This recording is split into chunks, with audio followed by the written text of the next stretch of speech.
Hello, welcome. Today I'm going to be talking about Foundry Virtual Tabletop.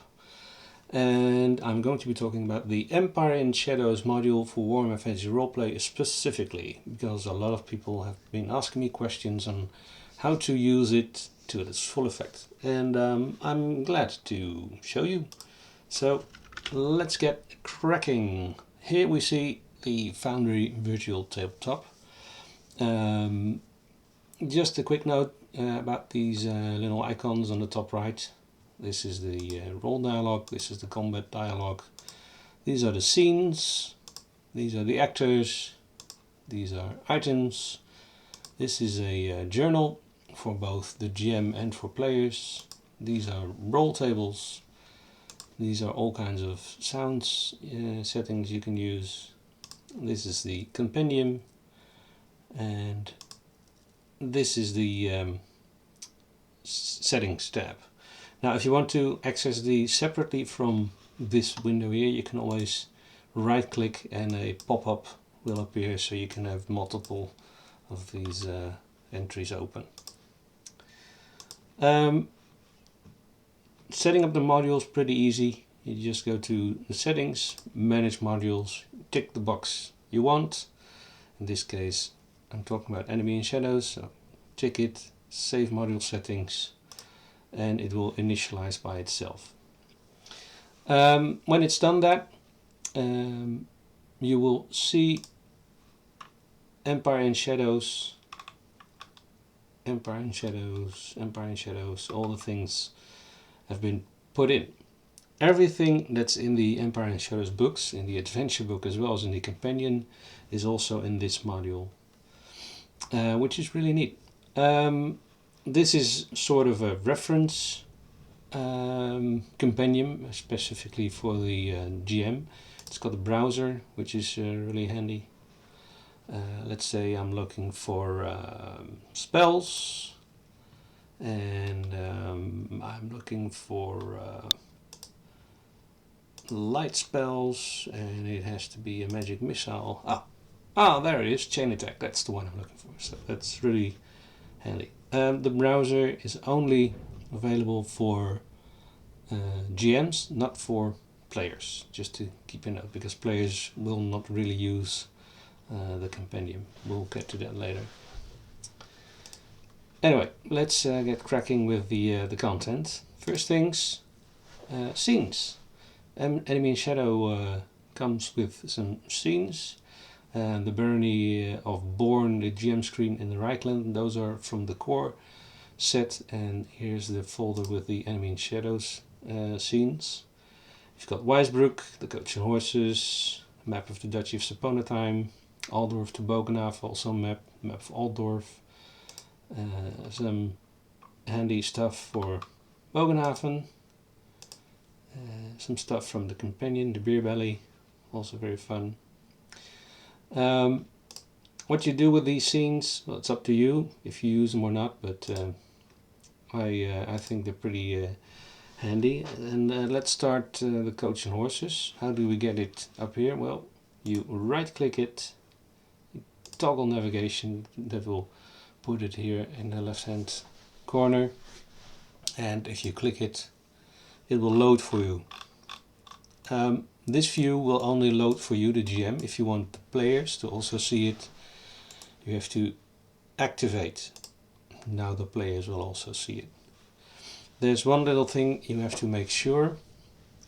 Right now, the Coach and Horses is set up with doors and windows and all the line of sight and walls installed. So if you put a character here, he will only see what the character sees. He will not be able to look through the walls. If you want the players to see the entire map regardless of walls and such, you go to configure, and the settings you have to change is here in vision. Just untick this token vision, keep global illumination on and fog exploration off. That will illuminate the entire map for the characters. We'll get back to this later. For now, just leave it here. Oh, one thing I forgot to mention, if you go to configure and then in initial view position, you click this, it will save the view as you have it now. Save changes. So every time you load this tab, it will show it as it is. If you zoom in and then configure and press that button, it will always show it as this. But we don't want it. We want the initial. We want everything. Right. Let's go to actors. Enemy in Shadows has all the NPCs divided by chapters. Really handy. Everything's in there, and there's even some extra stuff. And there's also stuff from the companion for you to use in your own adventures or as extras. For now, I'm going to load Dread Pyrochorus into the map. And if I click on him, I can see what he sees, and there you see what I mentioned before. He can only see what is in line of sight, and if I move him, oh, the door is here. If I move him, I can open a door and he can look inside. That's really cool. You just hit escape and you will unselect him and you will see the entire map again. So if you want the player view, just click on the token. If you want your own view, just unselect whatever you are selecting. Let's put in a NPC, this guy, Herpin. If you double click on the token, the character sheet will come up. And there's a couple of handy things you probably did not notice. If you go to combat, you see these icons here. If you click it, this is unarmed combat, this is dodge, and this is improvised weapon. And if you click on the main, where is it? Oh, apparently this guy does not have any weapons.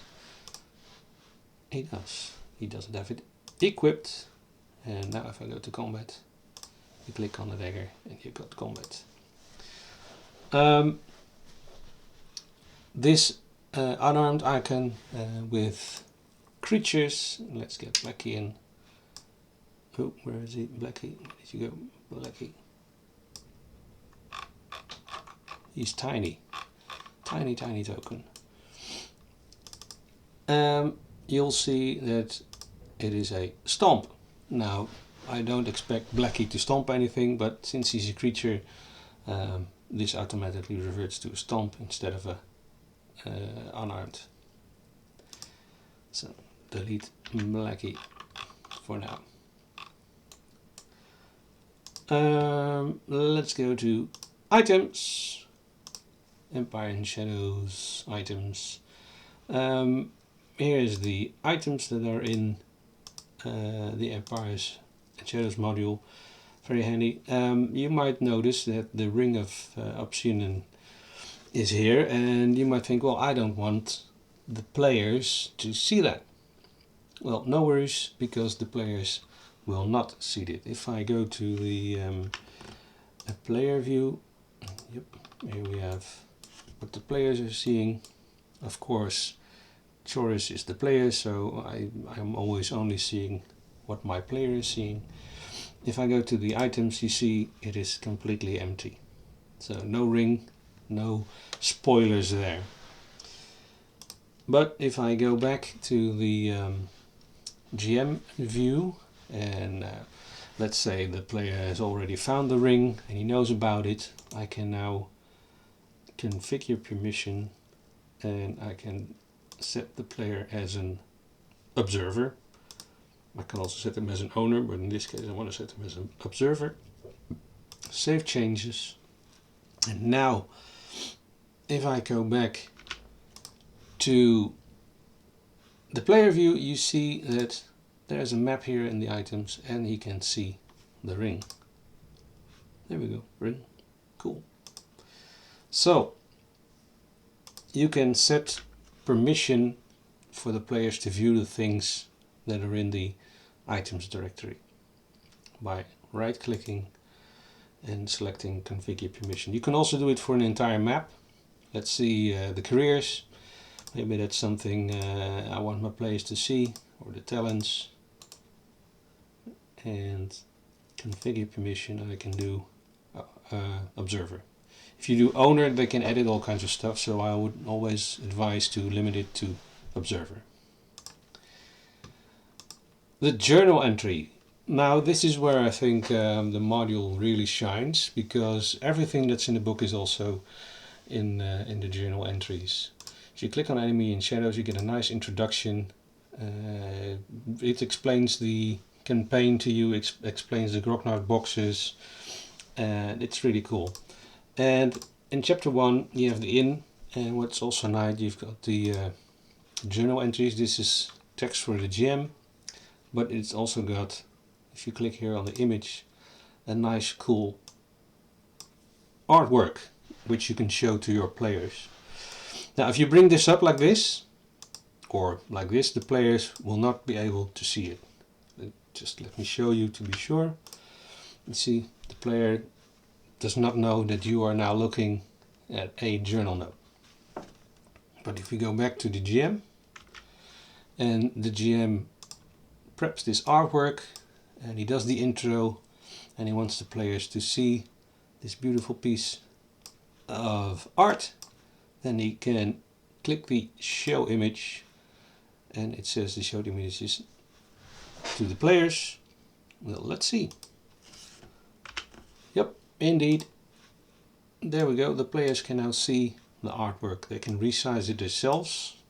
So it will just show it to them. And you see they cannot change to see the text. Oh, they cannot change to see the text. Only the GM can do that. See, the GM has these icons. The players do not have these icons. Let's say you've already introduced the inn to the players, and everything that is in the text is no longer secret to them, so to speak. It's okay if they know it. Then you can again right click on the journal entry, configure permission, and you can select the players as observer, and they can then see the journal in their the journal entry on the tab themselves. Now one thing that is really very handy is the handouts. All the handouts that are in the book are also in here.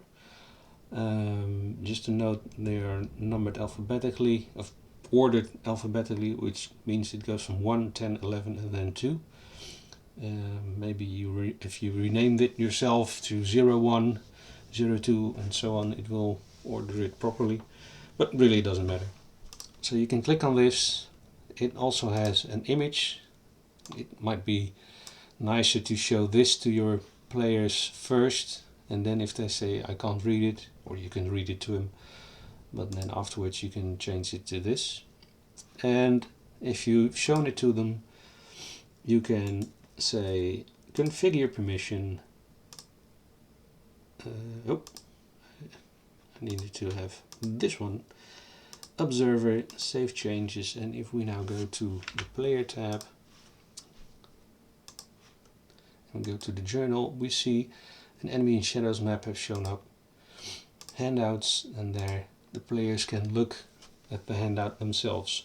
It's very handy because the journal acts as a journal. Wow, what a surprise! But the players can keep track of things this way. You can even make a journal here that the players can write in themselves. I will show you really quick. Create entry, players notes,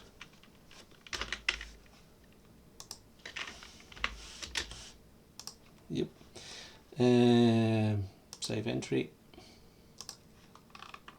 and there it is, all the way at the bottom, players notes, configure permission, set the players as owner, save changes, and now the players will have players notes and they can edit it in whatever they want and keep track of their progress in the adventure.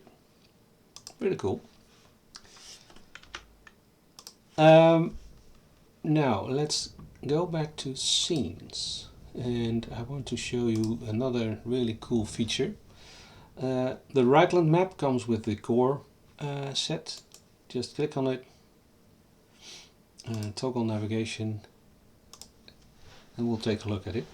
If you zoom in, there we go, you see there are all kinds of icons on it. Bogenhaven, if you click on it, it will bring up the journal entry for Bogenhaven or the Bogen. It also has cross-reference, which you can click. Very, very nifty. Players do not see these things unless, again, you give them permission in the journal entry. Let's activate it, and now the player can see it as well. You see that the player is now also on the map, and there are no icons on it. Let's give the player something to see. We have already revealed the wanted poster to them, so we can drag it to the map, give it a nice color that stands out. I usually do green, bright green or red. We make it a little bigger, 100, that's a nice size. We select a marker. Well, they got the wanted poster in the in, so let's see if there's an in. Oh, there we go, we've got 2. I check 1, update map note, and it gives a nice beer mug on the map. And if I click on it, it will bring up the journal entry. And because we've made this available to the players, they will be able to see this mug on their map. So let's take a look. Hey, it's not there. Did you tell a lie? Well, no, I did not. Players need to go to this banner here, click it, and voila, there it is. They can click on it and they can see the artwork because they have permission to see it. So they just need to click this banner thingy. If they go back to the player view, it will disappear again. Very cool, very nice way to keep track of players' progress by putting all their handouts and journal notes on the map to where they occurred, so to speak. Very cool. Another thing, if you want to create more entries, let's say you want the careers or the diseases, that will be interesting. You want to make the diseases available to the players, just right click on it, import all content, folder name diseases, yes. Then we get to items, and there it is, the diseases, all the diseases the players want. Players can look in the compendium as well. Now there's a lot of stuff in here that might be potential spoilers. I mean, the entire journals are in here, and maybe you don't want the players to see that, so you can just right click, toggle visibility, and now an eye with a strike through it will appear, notifying you that it is invisible to players. So indeed, players will not see Empire and Shadows journals. Let's check again. Let's go, this is the player view. So the scenes are there, but Empire and Shadows journals I cannot see. There we go.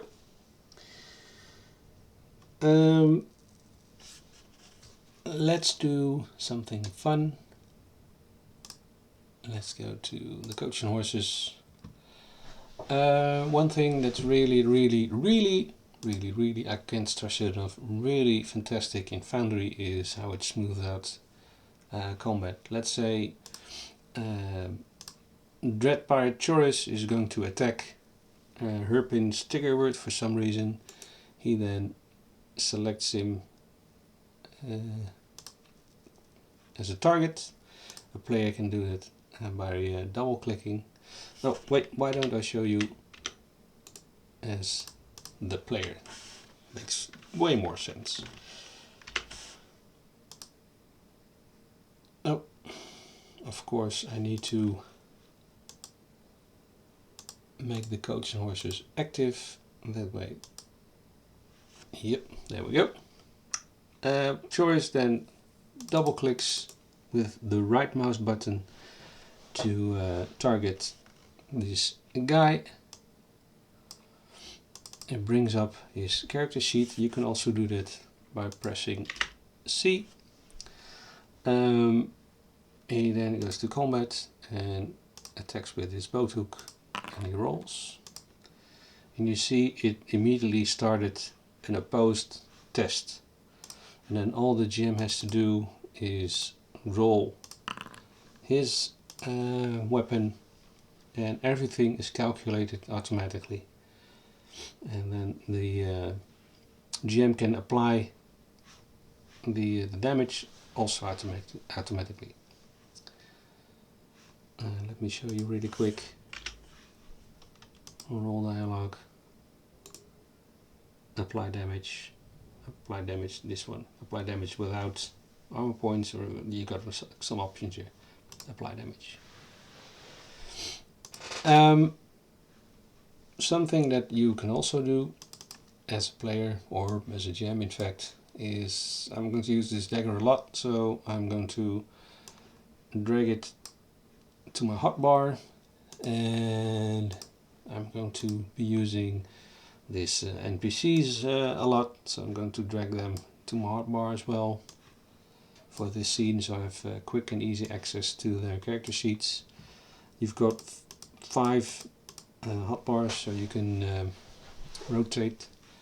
You can drag all kinds of things here. Of course, you can also create new macros, but you can also just drag and drop things there. Another handy thing is slash table. It gives you a whole bunch of tables that are integrated in the module, even some hidden ones. And if you type slash table and you get this one, you can just click on it. Apparently the dwarf has blue eyes, or dooming, a stranger shall bring thee more than a gift. But you can also do table dooming. Oh, apparently I made a typo, it doesn't matter, but you can also type it. There's also rollable tables here, and if you click on the warmer tables, it'll also give you automatically all the table commands. But of course you can also create tables here yourself. That's it for now. I will probably do another video about Foundry. Let me know what you think. Let me know what you want to know, and I'll catch you later. Thank you for watching.